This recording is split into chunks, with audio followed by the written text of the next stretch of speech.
Lewis, and I'm here with Michael Baisden. Michael, thank you for joining me today. Good to see you again. Michael, you've got an incentive that you're going to kick off with mentoring. Talk to me a little bit about that. Well, it's been going on a long time. We started this with the death of Darion Albert in Chicago many years ago when we traveled around the country for the 1 Million Mentors tour to 70 cities. We donated $5,000 per organization just to raise awareness and to help some of the organizations out. Now that I'm off radio, my attitude was that was a genuine effort on my part. It shouldn't have stopped just because radio stopped. And so now I'm here in Orlando, living in Orlando, and I chose Orlando because of the strong mentorship they had here. They had a program with Star 94.5 a few months ago when I was deciding on where to live. And I mean, thousands of men, literally thousands of men came out to be a part of it. By 9 or 10 o'clock in the morning, it was literally 2, 3, 4, 5,000 men there for the sole purpose of mentoring. I said, this is the city I need to live in. So I moved here. I'm now mentoring at Evans High School every Tuesday with a classroom of 28 young men. And from there, we're partnering with Big Brothers, Big Sisters, who we've been partnered with for some years now, and African American fraternities to work together to build a program and model that we can take nationally. Now, what are some of the qualifications for these people to be a mentor, and what are the challenges you face in getting mentors? Well, every organization has their own qualifications. Obviously, Big Brothers, Big Sisters, they do background checks, they match one mentor with one boy with one mentor. Fraternities have their various programs, and of course, 100 Black Men, National Cares, Boys and Girls Club. So the idea was to find a way to work together. No one had ever brought these organizations together. So my plan was, my vision was to bring all the organizations together to find a way to maximize the awareness raising and the fundraising, because we all have a need for money for our organizations, but we're all going to the same people asking them for donations. Well, we can ask one person for major events, then we can maximize our fundraising. You also just released a new book. Yes. Talk to me a little bit. Real happy about that. It's been, well, we released Maintenance Man 2 last year, but this year it's called Raise Your Hand If You Have Issues. Oh, okay. Thank you very much. And the idea behind the book was to talk about all the things that we talked about on the radio show, the things I blog about on Facebook every day on Baisden Live on Facebook and Twitter. And so it was my way of kind of teaching people the lessons I learned, and also being a student to the people who taught me along the last 20 years of doing what I do. Now, I think there's one topic in the book called Finding Your Purpose, yeah. Right?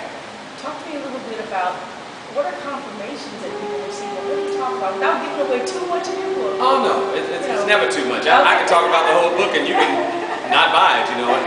The idea was, because that's what happened with me, I had to find my purpose. And sometimes you think that first thing you're doing is your purpose, and it leads you to your purpose. And maybe we have several purposes, but the idea is to find something you're very, very passionate about, master it, and then find a way to get paid doing it. And so for me, that's what I did. My first passion was writing and speaking. I turned that passion into television and radio and, you know, all those stage plays. Now movies. Movies is the next thing. We've got the scripts. We've already got one script done for God's Gift to Women. We're working on Me, Cry in the Dark. That's being written right now. Maintenance Man will be next. So it's different purposes. I think if I had to summarize my purpose, it would be to engage people. And so I engage people through radio, I engage them through books, I engage them through speaking. So really I think my purpose is to engage people. Wonderful, and you do a fantastic job at it. Now I'm going to switch this just a little bit and ask you, if you were a fictional character, who would be involved? I don't know. You know what? I have so much love for Malcolm X, who's a real person, that's kind of the person I modeled myself after when it came to being socially active. Fictitious characters, probably James Bond. Ooh, why so? Because it's sophisticated, it's well dressed, he's a hero in all the movies, right? The ladies like James, but he's always respectful of the ladies. You notice that. James is a very respectful, suave, debonair character. In fact, Maintenance Man, my book Maintenance Man, was modeled after James Bond, to have a black James Bond character, which is what we don't have. So that would have to be the person. A black James Bond. A black James Bond. Now, speaking of well-dressed, you are certainly well-dressed all the time. Now, is this a line of your own? Or what? Oh, no. I stay in my lane. Steve, you can have that. Steve Harvey? No. But I buy my clothes from an African American, actually an African gentleman in Dallas. I buy most of my suits from him. Okay. So I always try to patronize African American businesses. When I buy my cars, I walk into a dealership, and even if I don't know the salesman, I'll say, hey, I was here, there was a brother here that helped me last time. Yeah. And I do that if it's a furniture store, my accountant is black, my manager's black, and that's because I know we need the business. Now I have other, Latino and white people that I work with in terms of finances and some real estate, but I also have blacks who work in the same capacity because some people are just more astute in different markets and real estate than others. But I always make sure to patronize African American professionals. Awesome. Last thing. What is one of your dreams that you have not accomplished yet? Oh, that's easy. What's that? We haven't made the films yet. And people don't realize that I started writing not to be a speaker, not to be in radio. I started writing to make films. Terry McMillan had a lot of success with Waiting to Exhale, and I wanted to model that.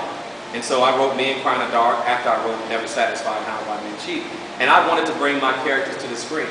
So that is the only dream I haven't realized yet. But after that happens, guess what? I'm going to develop some new dreams. Wonderful. And then I'll start pursuing those.